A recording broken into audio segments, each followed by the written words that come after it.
যে বই প্রকাশিত হয়েছে তাতে অবশ্যই বিজেপি নেতাদের চুল খাড়া করে দেওয়ার মতন। কেন প্রধানমন্ত্রী চাইছেন মমতা বন্দ্যোপাধ্যায়কে মোদী বিরোধিতায় সর্বভারতীয় মুখ মমতা বন্দ্যোপাধ্যায়, এটা অস্বীকার করার জায়গা নেই। বিজেপির এই যে পুরুষতান্ত্রিকতা সেটা কিন্তু এই রাজ্য থেকে শুরু করে সার্বিকভাবে কিন্তু প্রমাণিত হয়ে গিয়েছে। কারণ মুখ্যমন্ত্রী মমতা বন্দ্যোপাধ্যায় তিনি লড়াই করতে জানেন, সেটা রাজ্যে হোক সেটা কেন্দ্রে হোক। একটা রাজনৈতিক দল চালানো এবং সরকার চালানো মমতা বন্দ্যোপাধ্যায় ছাড়া এইরকম ডাইনামিক নেত্রী তিনি অন্তত দেখেননি। একদম।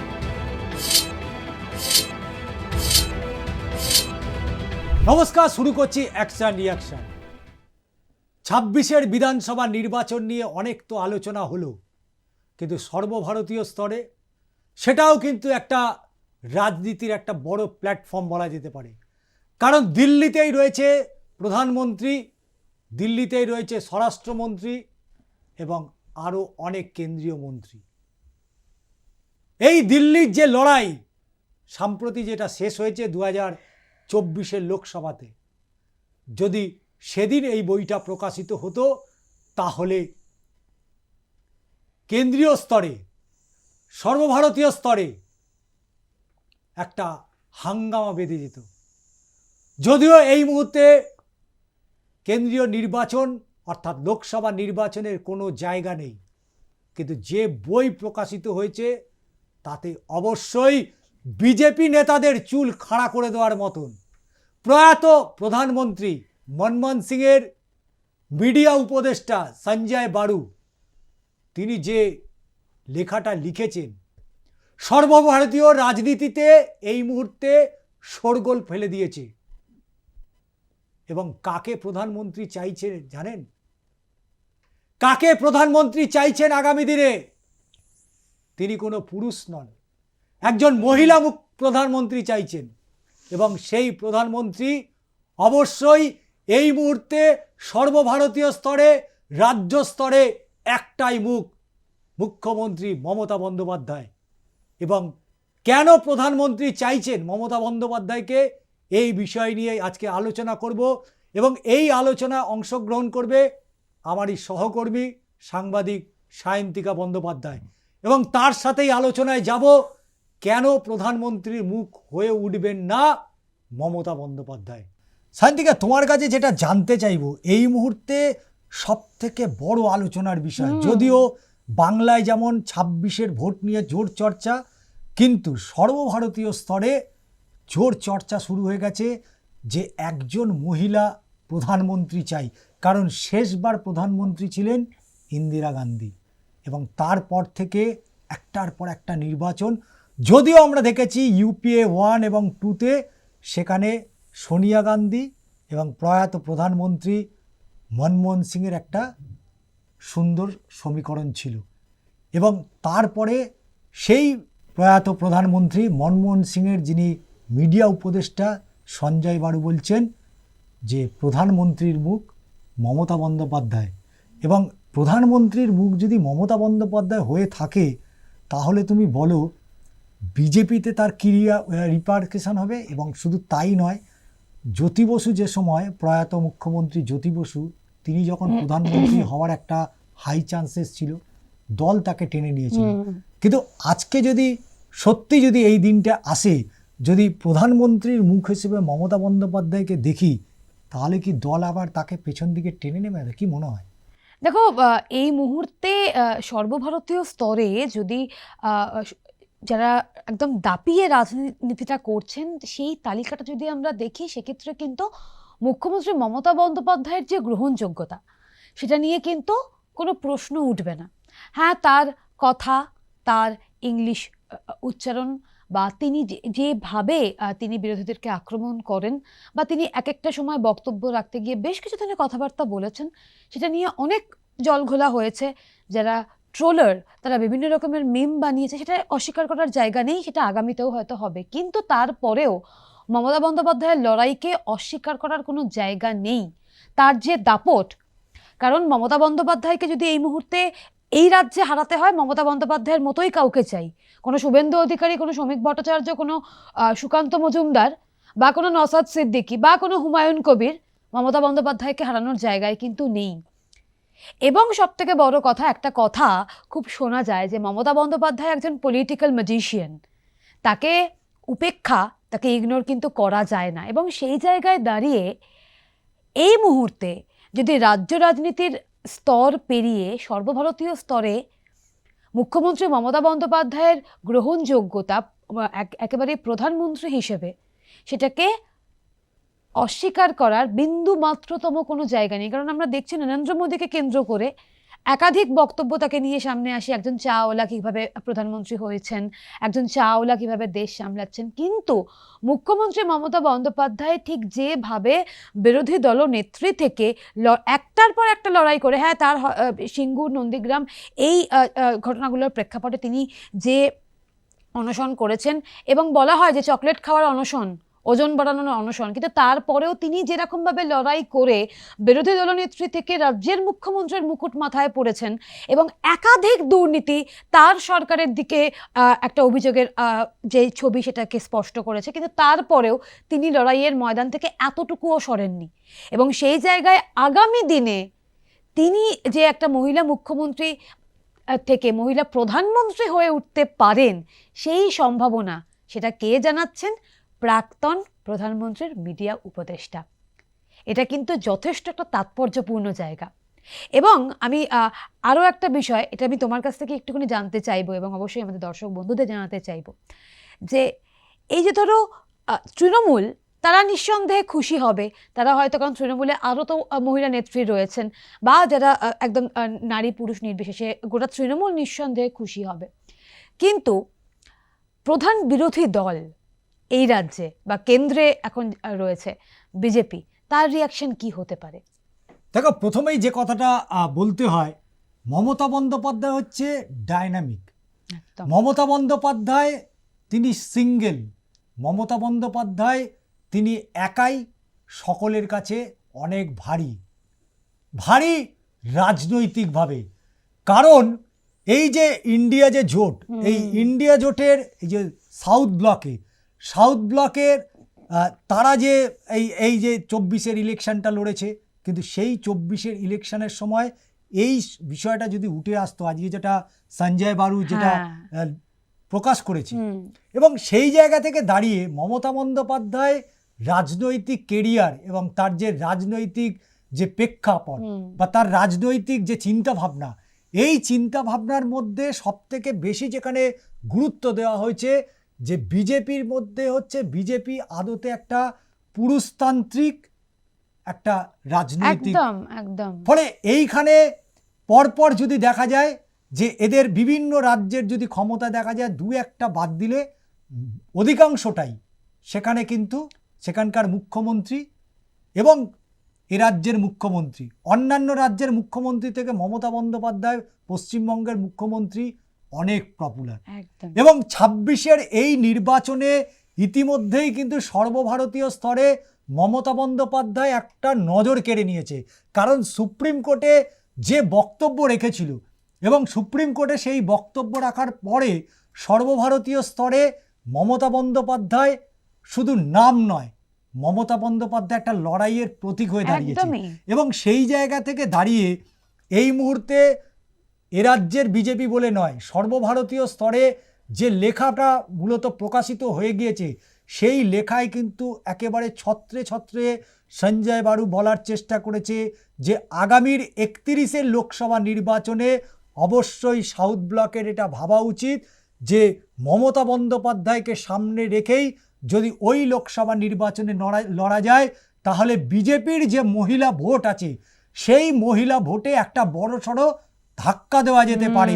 কারণ মমতা বন্দ্যোপাধ্যায় যেভাবে পশ্চিমবঙ্গের মহিলাদের জন্য শুধু নয়, সার্বিকভাবে সকলের জন্য, কিন্তু বিশেষ করে মহিলাদের এই কন্যাশ্রী বলো বা এই লক্ষ্মীর ভাণ্ডার বলো, এই যে প্রকল্পগুলোকে নিয়েছিল, যে প্রকল্পগুলো এখন সর্বভারতীয় স্তরে আলোচনার বিষয়বস্তু শুধু নয়, বেশ কিছু রাজ্যে বিভিন্ন নাম দিয়ে চলা একটা প্রকল্প, এবং যে প্রকল্পের মালিকানা বলা যায় না, ব্র্যান্ড বলা যায়, তার নাম মমতা বন্দ্যোপাধ্যায়।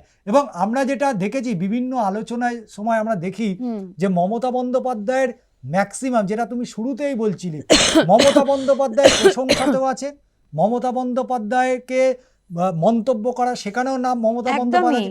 অর্থাৎ সকালবেলা থেকে রাত্রির অবধি যতই স্ক্রল করা যায়, প্রতিটা স্কলে কোথাও না কোথাও 10টার জায়গায় অন্তত দুটো মমতা বন্দ্যোপাধ্যায় স্কল চলে আসে।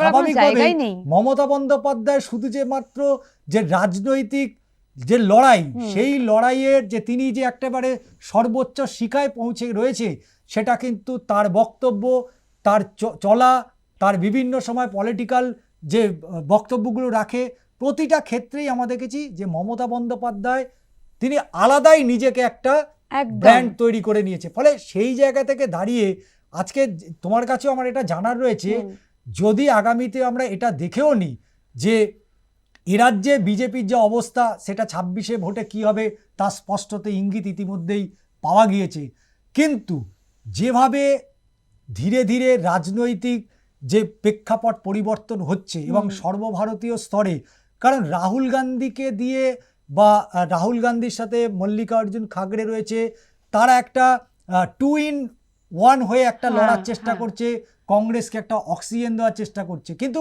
যদি জোটের কথায় আসো, যদি জোটের কথা বলো, তাহলে সেই জোটে কিন্তু মমতা বন্দ্যোপাধ্যায় এবং তৃণমূল কংগ্রেস তারা কিন্তু অনেক এগিয়ে, বিশেষ করে মোদি বিরোধিতায়। একদমই। এবং মোদি বিরোধিতায় সর্বভারতীয় মুখ মমতা বন্দ্যোপাধ্যায়, এটা অস্বীকার করার জায়গা নেই। আজকে কংগ্রেস যাই বলুক, কংগ্রেসের রাহুল গান্ধী বা মল্লিকার্জুন খাগড়ে বা এ রাজ্যের অধীর রঞ্জন চৌধুরী, কারণ ইনিও লোকসভা বিরোধী দলনেতা ছিলেন, কিন্তু যেভাবে মমতা ব্যানার্জির মধ্যে যে অ্যাট্রাকটিভ এবং তার যে রক্ষণাত্মক যে একটা দেখি, সেটা কিন্তু মমতা বন্দ্যোপাধ্যায় ছাড়া অন্য কেউকে ওই জায়গাটা দেখা সম্ভব নয়। তাই এই জায়গাতে দাঁড়িয়ে আমার একটা প্রশ্ন থেকে যাচ্ছে যে মমতা বন্দ্যোপাধ্যায় যদি প্রধানমন্ত্রী হয় বা প্রধানমন্ত্রীর পদপ্রার্থী হয়ে থাকেন, বা তিনি যদি নির্বাচনে প্রতিদ্বন্দ্বিতা করেন, সেক্ষেত্রে পশ্চিমবঙ্গ বাদ দিয়ে, পশ্চিমবঙ্গ মমতা বন্দ্যোপাধ্যায়কে নিয়ে আলাদা করে কিছু বলার নেই, কিন্তু সর্বভারতীয় রাজনীতিতে সেখানে বিভিন্ন রাজ্যগুলো, বিশেষ করে যেগুলো বিজেপি শাসিত রাজ্যগুলো, সেখানে মহিলা ভোট ব্যাংকে কতটা ধাক্কা দিতে পারে? দেখো, মহিলা ভোট ব্যাংকে কিন্তু সেক্ষেত্রে ধাক্কা দেওয়ার একটা জায়গা রয়েছে, কারণ একেবারে তুমি কিছুক্ষণ আগে বললে যে বিজেপি দলটা কিন্তু একেবারে একটা পুরুষতান্ত্রিকতাকে প্রমোট করে, সেটা বললেও কিন্তু অস্বীকার করা যাবে না। একটু এই রাজ্য থেকে শুরু করি। দেখো, এই রাজ্যেও কিন্তু অগ্নিমিত্রা পল রয়েছেন, লকেট চট্টোপাধ্যায় রয়েছেন, একাধিক উল্লেখ্য মুখ রয়েছেন, কিন্তু তারা কোথাও গিয়ে একদম নিরপেক্ষভাবে দেখলে কোথাও গিয়ে তারা যেন একটা প্রেস কনফারেন্স নেত্রী হয়ে গিয়েছেন, এবং কোনো একটা মিটিং মিছিল হলে, কোথাও কোনো একটা ঝামেলা হলে অগ্নিমিত্রা পল এনারা যাবেন, বিধানসভায় যাবেন, একটা প্রেস কনফারেন্স করবেন, কিছু বক্তব্য রাখবেন, কিন্তু তারপর রাজ্য রাজনীতিতে যে একটা প্রভাব, একটা দাগ কেটে যাওয়া বা সারাদিন ধরে একটা আলোচনা হওয়া, সেটা কিন্তু লকেট চট্টোপাধ্যায় বা অগ্নিমিত্রা পল এনারা কিন্তু করতে পারেননি, বা বলা চলে হয়তো তোকে দল করতে দেননি। কিন্তু মুখ্যমন্ত্রী মমতা বন্দ্যোপাধ্যায় একদিকে যেরকম তার কথা নিয়ে তিনি যদি আজকে বিধানসভায় কোনো কিছু একটা বক্তব্য রাখেন, একটা কথাই হয়তো বলবেন, সেটা নিয়ে যেমন চর্চা চলবে, ঠিক এর পাশাপাশি চন্দ্রিমা ভট্টাচার্য কিছু বললে সেটা নিয়েও কিন্তু চর্চা চলে। অর্থাৎ বিজেপির এই যে পুরুষতান্ত্রিকতা, সেটা কিন্তু এই রাজ্য থেকে শুরু করে সার্বিকভাবে কিন্তু প্রমাণিত হয়ে গিয়েছে। একদিকে নরেন্দ্র মোদী, একদিকে যোগী আদিত্যনাথ, একদিকে অমিত শাহ, এই কটা নামের বাইরে বিজেপির যারা উল্লেখ্য নেতানেত্রী রয়েছেন, এবং আমাদের অর্থমন্ত্রীর কথা বলতে হয়, কিন্তু তার বাইরে নারীদের ক্ষমতায়নের কথা বলে বিজেপি, কিন্তু নিজেদের দলে নারীদের ক্ষমতায়নটা করছে কোথায়? সেটা তো করছে না, ক্ষমতাকে দেখো কুষ্টিগত করে রেখে দিয়েছে।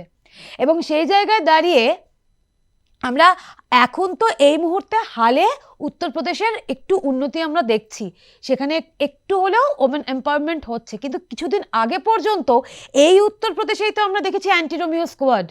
আমরা তো এই উত্তরপ্রদেশেই মহিলাদের সম্ভ্রম বলে যে কিছু ছিল না, একের পর এক ধর্ষণের ঘটনা সামনে এসেছে, আমরা উন্নাও দেখেছি, আমরা একের পর এক ঘটনা আমরা দেখেছি, হাথরসের মতন আমরা ঘটনা দেখেছি বিজেপি শাসিত রাজ্য থেকে। এবং সেই জায়গায় দাঁড়িয়ে যার এই মুহূর্তে বিজেপি শাসিত রাজ্যে যারা মহিলা রয়েছেন তারাও নিশ্চয়ই এইভাবে ভাবেন, তারাও নিশ্চয়ই কোথাও গিয়ে এই ওমেন এম্পাওয়ারমেন্ট বা এই নারীদের ক্ষমতায়ন সেটা নিয়ে তারাও ভাবছেন, কারণ শিক্ষার আলো সেটা এখন সর্বত্র পৌঁছচ্ছে। এখন আমরা যেরকমভাবে ভাবতে শিখেছি সেই ভাবনাটার বোধ অনেকটা বেশি ছড়িয়ে গিয়েছে। অবশ্যই এই কথাটা বললে হয়তো অনেক বিজেপি সমর্থক আবার ভাববেন যে বিজেপি শাসিত রাজ্যে শিক্ষার আলো বিজেপি এনে দিয়েছে, একা বিজেপির হাত ধরে এসেছে, বিষয়টা কিন্তু সেটা নয়। কিন্তু যদি এটা দেখা যায় যে মুখ্যমন্ত্রী মমতা বন্দ্যোপাধ্যায় তিনি এর পরের যে লোকসভা নির্বাচন হতে চলেছে তিনি সেখানে প্রধানমন্ত্রীর মুখ, সেখানে তো অবশ্যই বিজেপি শাসিত রাজ্যগুলিতে যে মহিলা ভোট ব্যাংক সেখানে তো যথেষ্ট একটা ধাক্কা দেবে বলে আশা করা যায়। কারণ একজন মহিলা মুখ্যমন্ত্রী যখন মহিলা প্রধানমন্ত্রী হিসেবে যখন লড়ছেন এবং মহিলা মুখ্যমন্ত্রী হিসেবে বা মমতা বন্দ্যোপাধ্যায় এই নামটা সারাদিন ধরে এই রাজ্যে কি করছেন না করছেন সেটা কিন্তু একটা ন্যাশনাল নিউজ, সেটার খবর কিন্তু সবাই রাখেন। শুধুমাত্র বেটি বাঁচাও বেটি পড়াও দিয়ে তো সব কিছু হয় না, তার বাদ বাকি যা কিছু মমতা বন্দ্যোপাধ্যায় করছেন বিজেপি শাসিত রাজ্যগুলো কিন্তু তার ধারে কাছেও যেতে পারছে না। সেই জায়গায় দাঁড়িয়ে যদি একজন মহিলা প্রধানমন্ত্রী এই দেশ পায়, সেক্ষেত্রে যারা মহিলা ভোটার রয়েছেন বা বিজেপির যে মহিলা ভোট ব্যাংক রয়েছেন সেই ভোট ব্যাংকে তো ধাক্কা অবশ্যই লাগবে। কারণ ওই নারীদের যে একটা সেন্টিমেন্ট, একটা মহিলাদের যে আবেগ, সেই আবেগটাকে তো অবশ্যই কাজে লাগানো যাবে। এবং যখন এই যে আসন্ন লোকসভা নির্বাচন আর এখনো হাতে অনেকটা সময় রয়েছে যদিও, কিন্তু তারপরেও যখন ইন্ডিয়া জোট বা বিরোধী জোট তারা এর আগের যে সমস্ত নির্বাচন হয়েছে সেখানে পুরুষদেরকে দাঁড় করিয়েছে বিজেপির শাসিত এলাকাতেও, কিন্তু মহিলাদের সঙ্গে যে মিশে যাওয়ার যে ক্ষমতাটা সেটা যে মুখ্যমন্ত্রী মমতা বন্দ্যোপাধ্যায়ের কতটা রয়েছে সেটা এই ভিডিওতে আলাদা করে বলার কোনো অপেক্ষা রাখে না।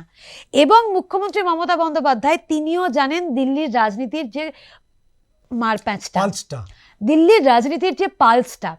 না হলে আমরা কিছুদিন আগেই দেখলাম তিনি যখন এই এসআইআর এর এফেক্টেড ফ্যামিলিগুলোকে নিয়ে তিনি যখন দিল্লিতে গেলেন, দিল্লি পুলিশের সামনে দাঁড়িয়ে তিনি কিন্তু দিল্লি পুলিশকে রীতিমতো ধমকি চমকি দিলেন। অথচ দিল্লিতে কিন্তু এই মুহূর্তে তার এখনো পর্যন্ত বা তৃণমূলের সেই যে একটা ক্ষমতা বা হোল্ড সেটা কিন্তু নেই। অর্থাৎ কোথাও গিয়ে তাহলে এইটাও কি বলা যায় না যে কোথাও গিয়ে দিল্লিতেও ঘুঁটিটাকে সাজিয়ে তোলা বা দিল্লির রাজনীতির পালসটা আরও বেশি করে যাতে অনুভব করা যায় সেটা ইতিমধ্যেই মমতা বন্দ্যোপাধ্যায় করতে শুরু করেছে। দেখো, ভোট ব্যাংকে প্রভাব পড়বে নিঃসন্দেহে, কারণ মুখ্যমন্ত্রী মমতা বন্দ্যোপাধ্যায় তিনি লড়াই করতে জানেন, সেটা রাজ্যে হোক সেটা কেন্দ্রে হোক। তিনি নিজের যে হক, নিজের দাবি, সেই দাবি তিনি পূরণ করে আনতে জানেন। কিন্তু সেই দিন বোধহয় যে রকমভাবে দিল্লি পুলিশের সঙ্গে একেবারে চোখে চোখ রেখে তিনি লড়াইটা করেছিলেন, বাগবিতণ্ডায় জড়িয়েছিলেন এবং তিনি স্পষ্টভাবে বলেছিলেন যে এখানে আমরা এই পরিবারগুলোকে এনেছি, আপনারা এদেরকে এখানে এনে রাখার জন্য কেন বিরক্ত করছেন, যে দাপট নিয়ে বলেছিলেন যদি এই দেশ এরকম একজন প্রধানমন্ত্রী পায় তাহলে নরেন্দ্র মোদীর আমলে যা যা আমরা দেখেছি তার থেকে কিছুটা হলেও তো উন্নতি হবে। কি মনে হয়? একদমই তাই। কারণ দেখো 34টা বছর, যে 34টা বছর কংগ্রেস সরকার চলে যাওয়ার পরে সেই যে সিপিএম পশ্চিমবঙ্গকে ধরলো, 34 বছর তারা রাজত্ব করলো। এবং এই মমতা বন্দ্যোপাধ্যায় তিনি কংগ্রেস থেকে এসে নিজে একটা দল গঠন করা এবং 2011 সালে বিপুল সংখ্যায় আসন নিয়ে সরকারে আসা এবং একটা রাজনৈতিক দল চালানো, একটা সরকার চালানো, অর্থাৎ একজন রাজনৈতিক ব্যক্তিত্ব তো বটেই, একজন প্রশাসনিকভাবে তিনি যে পুরোটাই দক্ষ এবং একটা প্রশাসন চালানো তার যে ক্ষমতা, সেইটা সমস্তটাই কিন্তু এই সারা দেশের প্রধানমন্ত্রী হওয়ার ক্ষেত্রে তিনি একেবারে 1 নম্বরে যেতে পারে। কারণ একটা সরকার যেমন চালাচ্ছে, একটা দলও তেমন চালাচ্ছে, এবং এটা মমতা বন্দ্যোপাধ্যায় ছাড়া অন্য কারোর পক্ষে এটা সম্ভব নয়। কারণ আমরা তামিলনাড়ুতে জয়ললিতাকেও দেখেছিলাম, তিনিও সেখানে মুখ্যমন্ত্রী ছিলেন। উত্তরপ্রদেশের কথা বলে যদি উত্তরপ্রদেশেও আমরা দেখেছি, সেখানেও মায়াবতী ছিলেন। কিন্তু একটা পশ্চিমবঙ্গ যেখানে 34 বছরের একটা প্রায় শেকড় কতদূর অবধি যে চলে গিয়েছিল সেটা কেউ কিন্তু জানে না, না। কিন্তু মমতা বন্দ্যোপাধ্যায় সেই শেকড় একেবারে উপড়ে ফেলে দিয়েছিল। এবং সঞ্জয় বারু তিনি কিন্তু লিখেছেন কথা যে একজন দল চালানো, একটা রাজনৈতিক দল চালানো এবং সরকার চালানো মমতা বন্দ্যোপাধ্যায় ছাড়া এইরকম ডাইনামিক নেত্রী তিনি অন্তত দেখেননি। একদমই। এবং তিনি যেহেতু প্রয়াত প্রধানমন্ত্রী মনমোহন সিংয়ের মিডিয়া উপদেষ্টা ছিলেন, ফলে সেই সময় তিনি সরকারের বিভিন্ন কাজকর্ম দেখেছেন, নিঃসন্দেহে। কিন্তু তাহলে সেই সময় এমন কোনো ব্যক্তির কথা কেন উল্লেখ করলেন না এবং কেনই বা মমতা বন্দ্যোপাধ্যায়ের নাম উল্লেখ করলো, এখানেই কিন্তু অনেক প্রশ্ন থেকে যাচ্ছে। কারণ সঞ্জয় বারু অন্তত বুঝেছে যে যদি দিল্লিতে ক্ষমতায় আসতে হয়, যদি এই বিজেপি সরকারকে যদি উৎখাত করতে হয়, তাহলে এর একটাই ওষুধ মমতা বন্দ্যোপাধ্যায়। একদমই। এবং সেই মমতা বন্দ্যোপাধ্যায়কে সামনে রেখেই যাতে সাউথ ব্লক আগামী 31 লোকসভা নির্বাচনে এগোয়, তাহলে অবশ্যই এই যে পুরুষ শাসিত যে বিজেপির যে ক্ষমতায়ন, সেই ক্ষমতায়নটা অনেকটাই মাটিতে মিলিয়ে দেওয়া যাবে। এবং যে কথাটা শুরুতে অত্যন্ত গুরুত্বপূর্ণ প্রশ্ন তুলেছিলি যে তাহলে আমি যদি সর্বভারতীয় স্তরে যদি না ভাবি, আমি রিজিওনাল অর্থাৎ আঞ্চলিক স্তরে যদি ভেবে বলি, তাহলে আঞ্চলিক স্তরে এ রাজ্যে তৃণমূল বিজেপির একাধিক মহিলা নেত্রী রয়েছে যারা প্রথম সারিতে থেকে নেতৃত্ব দিতে পারেন। লকেট চট্টোপাধ্যায় রয়েছে, অগ্নিমিত্রা পল রয়েছে, সাম্প্রতি অনেকগুলো মহিলা বিধায়ক হয়েছে, শিখা চট্টোপাধ্যায় রয়েছে। ফলে এই যে মহিলা যারা বিধায়ক, সামনে আসতেই দেওয়া হয় না। এই যে এতগুলো বিজেপির যে মহিলা বিধায়ক, আমি বলছি নেতৃত্ব ছেড়ে দাও, এতগুলো মহিলা বিজেপি বিধায়ক, সেই বিধায়কগুলোকে আমরা সেইভাবে প্রকাশ্যে আন্দোলনে বা এমন কিছু মন্তব্য করেছে বা এমন কিছু তিনি বিধানসভায় তুলেছেন বা রাস্তায় আন্দোলনের মধ্যে দিয়ে তিনি সেই প্রশ্ন তুলেছেন, যে প্রশ্নের পরিপ্রেক্ষিতে সর্বভারতীয় রাজনীতিতে তার একটা ছাপ ফেলে দিতে পেরেছিল। কিন্তু সেরকম ঘটনা তো ঘটেনি। গত 2014 সাল থেকে বিজেপি অর্থাৎ প্রধানমন্ত্রী নরেন্দ্র মোদী সরকার চালিয়ে যাচ্ছে, কিন্তু তার সরকারের আমলে একজন মহিলার কথা, আজকে কেন্দ্রীয় অর্থমন্ত্রী নির্মলা সীতারামনের কথা বলা হচ্ছে, কিন্তু সেই নির্মলা সীতারামন মাঝখানে এই নির্বাচনে তিনি দাঁড়াতে চাইছিলেন না এবং তিনি নির্বাচনে দাঁড়াতে চাইছিলেন না, অবশেষে তিনি দাঁড়িয়েছেন, আবার তিনি অর্থমন্ত্রী হয়েছেন। কিন্তু নির্মলা সীতারামন বাদ দিয়ে আর কোন মুখ আছে? তাই তো, কোনো মুখ নেই। স্বাভাবিকভাবে আমরা অটল বিহারী বাজপেয়ীর সময় দেখেছিলাম, সেই সময় অনেক মহিলা নেত্রী সেই সময় উঠে এসছে। সুষমা স্বরাজের কথা ভুলে গেলে চলবে না, তিনি বিদেশ মন্ত্রী ছিলেন, যথেষ্ট গুরুত্বপূর্ণ একটা দফতর সামলেছেন। এই সময়কালে দাঁড়িয়ে এমন কোনো নেত্রী বিজেপিতে নেই যাকে মুখ করে আগামী দিনে, আমি বলছি প্রধানমন্ত্রী নরেন্দ্র মোদীর পরবর্তীতে এটাও দেখতে হতে পারে হয়তো কোনো আরএসএস এর একেবারে কাছাকাছি থাকা বা সমর্থন করা এইরকম কোনো ক্যান্ডিডেট হয়তো প্রধানমন্ত্রীর পদপ্রার্থী হলো। কিন্তু সঞ্জয় বারু কিন্তু আগামীটা বুঝতে পেরেছে এবং যে কারণে তিনি মমতা বন্দ্যোপাধ্যায়ের নামটা বারবার করে বিভিন্ন জায়গায় পুরো ছত্রে ছত্রে মমতা বন্দ্যোপাধ্যায়, প্রতিটা 10 লাইন অন্তর মমতা বন্দ্যোপাধ্যায়ের একটা করে নাম। এবং কোথায় কোথায় মমতা বন্দ্যোপাধ্যায় পারদর্শী, তিনি একটা সরকার, একটা দেশ চালাতে পারেন। যদিও আমাদের এই ভিডিওতে অনেক কমেন্ট পড়বে, অনেক ট্রোলও হব আমরা, কারণ মমতা বন্দ্যোপাধ্যায় যদি দেশের প্রধানমন্ত্রী হয় তাহলে সেই দেশটা কি হতে পারে এইরকমও কিছু আমাদেরকেই হয়তো তৃণমূল পন্থী, তৃণমূল সমর্থক, কিন্তু খবরের জায়গা থেকে, কাজের জায়গা থেকে ব্যক্তিগত রাজনৈতিক মতামত প্রত্যেকেরই আমাদের রয়েছে। কিন্তু একটা বিষয় হয়তো স্পষ্ট করে দেওয়া ভালো, একেবারে তুমি যেরকমটা বললে যে প্রচুর আমাদের দুজনকেই হয়তো অনেক কিছু, অনেক ট্যাগ লাগিয়ে দেওয়া হবে, কিন্তু কাজ করার জায়গা থেকে বা খবরের জায়গা থেকে একেবারেই ঠিক যেটুকু বিশ্লেষণমূলক যে একটা তথ্য, সেই তথ্যটাকে তুলে ধরতে গেলে ঠিক যেটা মনে হচ্ছে সেটা তৃণমূলের সমর্থনে হোক বা বিজেপির সমর্থনে হোক, সেটা কিন্তু আমাদের বলতেই হয়। কিন্তু তার মানে কোনো একটা পার্টিকুলার কোনো রাজনৈতিক দলের হয়ে বক্তব্য রাখা হচ্ছে এমনটা সম্ভবত নয়, এমনটা হয়তো নয়। আমাদের আলোচনাটা হচ্ছে যে সঞ্জয় বারু তিনি প্রয়াত প্রধানমন্ত্রী মনমোহন সিং এর মিডিয়া উপদেষ্টা ছিলেন, ফলে তার সাথে 5 বছর ছিলেন। এবং শুধু 5 বছর নয়, যদি UPA 1 UPA 2 এই দুটো সরকারেই কিন্তু মনমোহন সিং তখন প্রধানমন্ত্রী ছিলেন। ফলে সঞ্জয় বারু হচ্ছে সেই একেবারে গোড়া থেকে ছিলেন প্রয়াত প্রধানমন্ত্রীর সাথে, এবং তিনি পুরোটা রিসার্চ করে লিখেছেন, এবং রিসার্চ করে লেখার পরেই আজকে সেটা কলম আকারে একটা জাতীয় স্তরে পেপারে সেটাকে প্রকাশিত করেছে।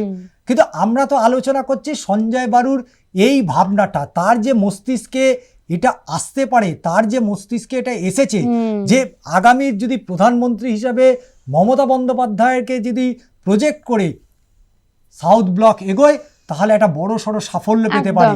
এবং যেখানে বিজেপিতে হয়তো বহু মহিলা নেত্রী রয়েছেন, বহু বিধায়ক রয়েছেন, সাংসদ রয়েছেন, কাউকে কোথাও কিন্তু তাদের ভাবাবেগকে আঘাত করার জন্য আমাদের এই ভিডিও নয়।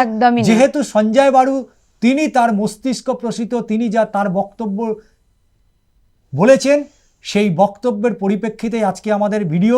এটা কোনো রাজনৈতিক দলের প্রচার নয়। মমতা বন্দ্যোপাধ্যায় প্রধানমন্ত্রী হবেন কি হবেন না সেটা পরবর্তীতে সিদ্ধান্ত হবে, মানুষ তার চূড়ান্ত বিচার করবে। আমরা শুধু আলোচনা করেছি যদি প্রধানমন্ত্রীর পদপ্রার্থী মমতা বন্দ্যোপাধ্যায় হয় তাহলে এক্ষেত্রে দেশ এবং দশের কতটা উপকারে লাগতে পারে। কারণ এর আগেও এই বাংলা থেকেই একজন উঠেছিলেন, এই বাংলা থেকেই একটা নাম গিয়েছিল যার নাম প্রয়াত মুখ্যমন্ত্রী জ্যোতি বসু।